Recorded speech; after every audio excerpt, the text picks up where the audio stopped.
Good morning all of you. This is Aruna Badgotiya और आज जो हम टॉपिक पढ़ रहे हैं वो है मेंडल के नियम।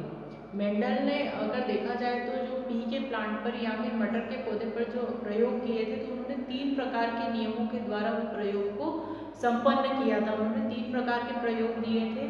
इन प्रयोगों के बारे में आज हम पढ़ेंगे। मोस्ट इम्पॉर्टेंट है ये सारे प्रयोग, सारे एक्सपेरिमेंट मोस्ट इम्पॉर्टेंट है क्योंकि इन्हीं के द्वारा हमें पता चलता है कि गुणों का जो संवहन होता है वो पीढ़ी दर पीढ़ी कैसे होता है या कौन से गुण जो हैं वो आगे या फिर पीढ़ियों में स्थानांतरित होते हैं। तो फर्स्ट जो है वो नियम है प्रभाविता का नियम, दूसरा पृथक्करण का नियम है जिसे युग्मकों का नियम भी बोला जाता है या युग्मकों की शुद्धता का नियम भी बोला जाता है। तीसरा है स्वतंत्र अपव्यूहन का नियम।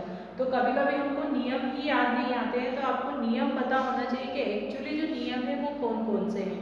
तो फर्स्ट जो नियम है जिसे हम प्रभाविता का नियम कह रहे हैं, प्रभाविता का नियम क्या होता है? प्रभाविता का नियम का मतलब ये होता है, मैं एक लाइन में आपको बता दूंगी कि अगर मान लीजिए विपरीत लक्षणों को ध्यान में रखकर किसी जोड़े के मध्य क्रॉस करवाया जाता है तो जो लक्षण प्रथम पीढ़ी में अपेयर होते हैं, मतलब प्रथम पीढ़ी में जो लक्षण सबसे ज्यादा दिखाई देते हैं तो वो लक्षण जो होते हैं प्रभावी लक्षण कहलाते हैं। आपको समझ में आ गया होगा कि जब विपरीत लक्षणों को ध्यान में रखकर एक जोड़े के मध्य, जोड़ा नर एवं मादा, जोड़े के मध्य अगर क्रॉस करवाया जाता है तो प्रथम पीढ़ी में जो लक्षण सबसे ज्यादा आते हैं उसको हम बोलते हैं प्रभावी लक्षण। और जो लक्षण नहीं दिखाई देते हैं फर्स्ट जनरेशन में या प्रथम पीढ़ी में उसको हम बोलते हैं अप्रभावी लक्षण। और इसी को बोला जाता है प्रभाविता का नियम। मोस्ट इम्पॉर्टेंट है क्योंकि हम भी देखते हैं कि फर्स्ट जो चाइल्ड होता है या फर्स्ट जो जनरेशन होती है उसमें किसके कैरेक्टर सबसे ज्यादा आते हैं, वही प्रभावी लक्षण होते हैं। तो इसको हम एक क्रॉस के थ्रू समझ लेते हैं। क्रॉस मैंने बनाया है जिसमें हमने एक क्रॉस के अंदर 2 अलग अलग फ्लावर लिए हैं जिसमें एक जो है रेड फ्लावर है और दूसरा है व्हाइट फ्लावर। इनके बीच में जब हम क्रॉस कराते हैं तो पहले हम इनके गैमेट्स देख लेते हैं, मतलब इनके युग्मकों को देख लेते हैं। तो जो रेड फ्लावर है उसके जो युग्मक होते हैं वो आर, मतलब कैपिटल आर होते हैं और व्हाइट क्या स्मॉल आर मान लेते हैं। यहाँ पर मैंने उसका यूज नहीं किया ताकि आपको इजीली समझ में आ जाए। तो जब प्रभाविता के नियम में क्या करते हैं, जब हम रेड फ्लावर और व्हाइट फ्लावर के बीच में हाइब्रिड करवाते हैं, हाइब्रिड आपको पता होगा, हाइब्रिडाइजेशन करवाते हैं, तो जो नेक्स्ट जनरेशन में जो हमको फ्लावर मिलते हैं वो कौन से होते हैं, रेड कलर के फ्लावर होते हैं। यहाँ पर जो होते हैं शुद्ध हमने रंग यूज करा है, मतलब शुद्ध जो है रेड कलर है और शुद्ध व्हाइट कलर है, इन दोनों के बीच में हमने क्या करवाया है, क्रॉस करवाया है। तो जब हम क्रॉस करवाते हैं तो जो फर्स्ट जनरेशन होती है जिसको हम F1 जनरेशन बोलते हैं या प्रथम पीढ़ी जो होती है, तो प्रथम पीढ़ी की जो संतानें होंगी वो कैसी होगी, रेड कलर की होगी और क्या होगी, हाइब्रिड होगी। तो यहाँ पर प्रभावी लक्षण क्या है, यहाँ पर प्रभावी लक्षण है कलर, रेड कलर। तो रेड कलर जो है वो सबसे ज्यादा प्रथम पीढ़ी में दिखते हैं, मतलब प्रथम भले जीन्स होंगे अंदर इसके जीन्स जरूर होंगे कैपिटल आर और स्मॉल आर, पर फिर भी इसके लक्षण कैसे हैं, इसका जो रंग है वो कैसा है, रेड कलर का है। तो प्रभावी लक्षण यहाँ पर अगर दिखते हैं तो इसी को हम बोलते हैं प्रभाविता का नियम। नेक्स्ट हम लेते हैं सेकेंड नियम, पृथक्करण का नियम। पृथक्करण के नियम को बोलते हैं युग्मकों की शुद्धता का नियम। तो युग्मकों की शुद्धता का नियम क्या होता है, तो यहाँ पर हम क्या करते हैं, एक संकर क्रॉस का यूज करेंगे। हम एक संकर बनाएंगे। एक संकर क्रॉस में हम क्या करते हैं, यहाँ पर भी वही मैंने एग्जांपल सेम ही लिया है कि रेड कलर के फ्लावर और व्हाइट कलर के फ्लावर, दो तरह के अलग अलग फ्लावर हम लेते हैं। अब रेड कलर के जो फ्लावर होते हैं वो कौन से युग्मक बनाते हैं, कैपिटल आर कैपिटल आर। तो इनके जो युग्मक है वो स्मॉल आर है। जब दोनों के बीच में क्रॉस, दोनों के गैमेट्स के बीच में क्रॉस कराया जाता है तो हमको क्या मिलता है, कैपिटल आर स्मॉल आर। फिर इसका क्रॉस हम वापस किससे करवाएंगे, इसी के साथ करवाएंगे, कैपिटल आर स्मॉल आर के साथ। जब हमने क्रॉस करवाया तो ये क्रॉस मैंने ऑलरेडी बनाकर रखा है, मैं आपको एक्सप्लेन कर दूंगी कि कैपिटल आर का क्रॉस अगर कैपिटल आर के साथ होता है तो हमको क्या मिलेगा, कैपिटल आर कैपिटल आर। फिर दूसरा जो है ये वाला कैपिटल आर का स्मॉल आर के साथ जब करवाएंगे तो हमको मिलता है capital R small R. Next हम स्मॉल आर का कैपिटल आर के साथ करवाएंगे तो कैपिटल आर स्मॉल आर हमको मिलता है। फिर स्मॉल आर का स्मॉल आर के साथ करवाते हैं तो दो हमको स्मॉल आर मिलते हैं। तो इस तरह से जब हम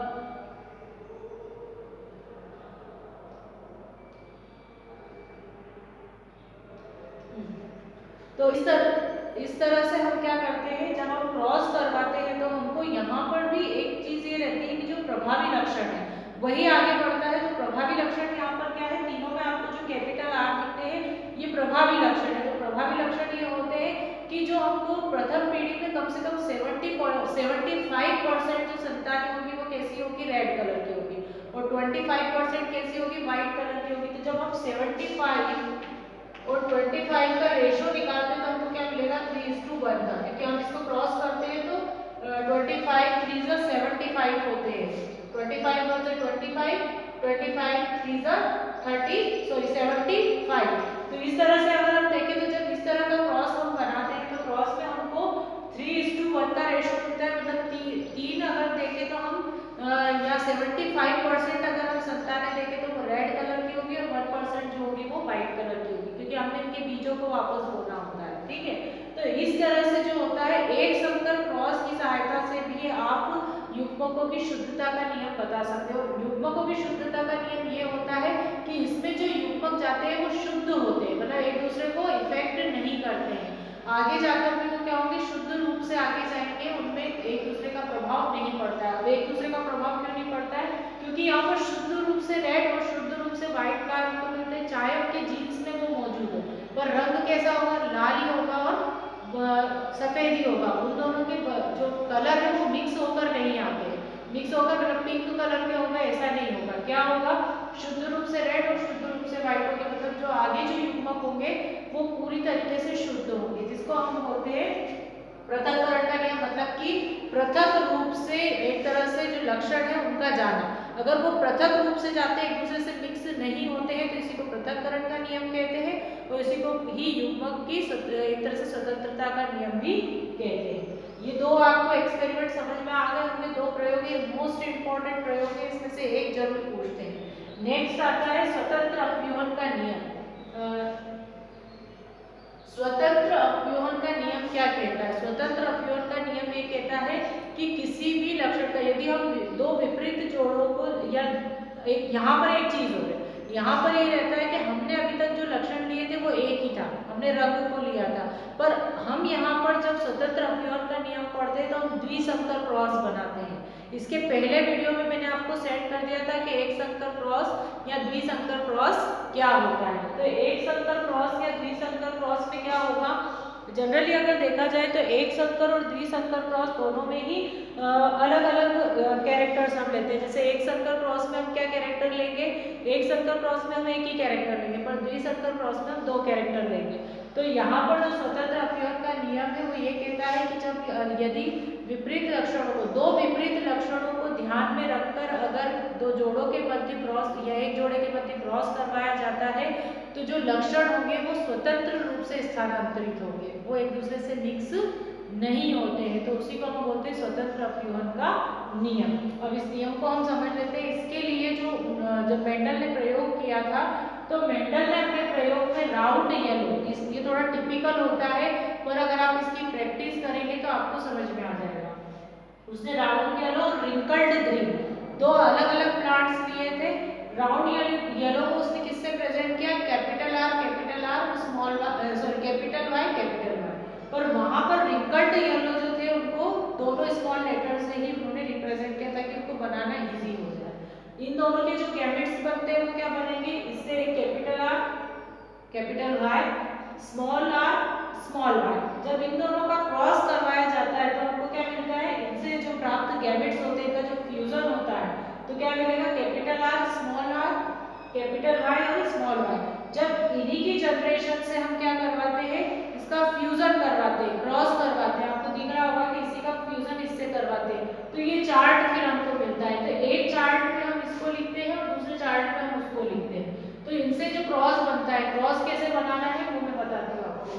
एक बार capital R capital Y, small R capital R small Y और स्मॉल आर और स्मॉल वाई। अगर आप ये क्रॉस बनाना आता है तो समझ में आ जाएगा।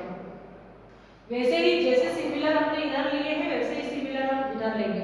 ये क्रॉस कैसे बनेगा वो भी मैं आपको बता देती हूँ। जब हम इनका क्रॉस बनाते हैं तब ये बनेगा, जब तक ये नहीं बन सकता है। जैसे जैसे इन दोनों का जब हम क्रॉस करवाते हैं तो क्या मिलेगा, कैपिटल आर ये मिल रहा है आपको यहाँ पे। दोनों का क्रॉस करवाना है हमको। तो ये दोनों का क्रॉस से हमको क्या मिलता है, capital R capital R capital Y, ये मिल गया।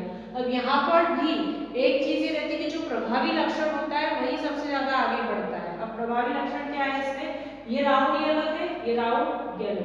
यहाँ पर क्या होगा, अब इसका क्रॉस हम इससे करवाएंगे तो हमको ये मिलेगा जिसमें कि हमको राउंड येलो ही मिलते हैं। फिर हम कैपिटल आर कैपिटल वाई का कैपिटल आर स्मॉल वाई के साथ करवाएंगे तो हमको राउंड येलो मिलते हैं। बट वापस जब हम इसका इससे करवाते हैं तब भी हमको क्या मिलते हैं, राउंड येलो ही मिलते हैं। क्रॉस करके आपको कॉपी के अंदर मेंशन करके इसको प्रैक्टिस करना पड़ेगा। अब इसका क्रॉस हम इससे करवाएंगे। सिमिलरली सभी का क्रॉस हम जब करवाते हैं तो यहाँ पर इसका क्रॉस इससे कराएंगे तो राउंड येलो मिलेंगे। फिर इसका क्रॉस इससे करवाएंगे तो रिंकल्ड येलो मिलेंगे। क्यों मिलेंगे, क्योंकि स्मॉल आर है तो पेयर में वो चीज अगर गई है तो वो कैरेक्टरिस्टिक्स जो होंगे वो प्रभावी होंगे, इफेक्टिव होंगे।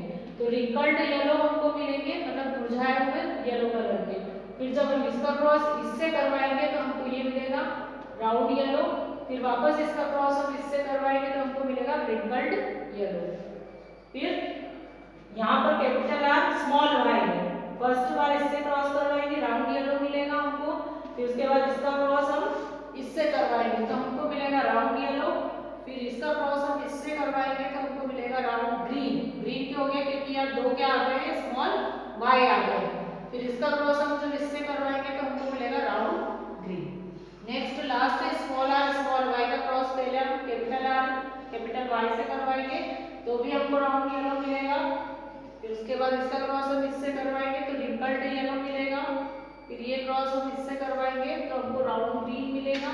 फिर लास्ट में स्मॉल आर और स्मॉल वाई होगा। तो ये एक ही हमको मिला है, जो स्मॉल आर और स्मॉल वाई जो है वो हमको एक ही मिला है। वो किसका कैरेक्टर था, रिंकल्ड ग्रीन का, और ये रिंकल्ड ग्रीन आ गया। अब यहाँ पर एक चीज ये होती है कि जो 9 होते हैं, यहाँ पर जो 9 होंगे वो कैसे होंगे, वो होंगे राउंड येलो। टोटली 9 अगर आप इनको चेक करोगे तो आपको मिल जाएंगे। और 3 जो होते हैं वो कैसे होते हैं, 3 जो होंगे वो होंगे रिंकल्ड येलो। 3 जो होते हैं वो रिंकल्ड येलो होंगे। और 3 जो होंगे वो कैसे होंगे, राउंड ग्रीन। कैसे होंगे, राउंड ग्रीन। और 1% जो होंगे वो कैसे होंगे, वो होंगे रिंकल्ड ग्रीन। तो इनमें ये डिफरेंसेस जो आते हैं वो क्यों आते हैं, क्योंकि स्वतंत्र रूप से स्थानांतरित हो रहे हैं, स्वतंत्र रूप से लक्षण जा रहे हैं। तो यहाँ पर जब हम द्विसंकर क्रॉस बनाते हैं तो द्विसंकर क्रॉस जो होता है उसमें 2 लक्षणों को ध्यान में रखकर हम क्रॉस करवाते हैं। तो 2 लक्षणों को ध्यान में रखकर अगर हम क्रॉस करवा रहे हैं तो हमको ये चार्ट मिलेगा।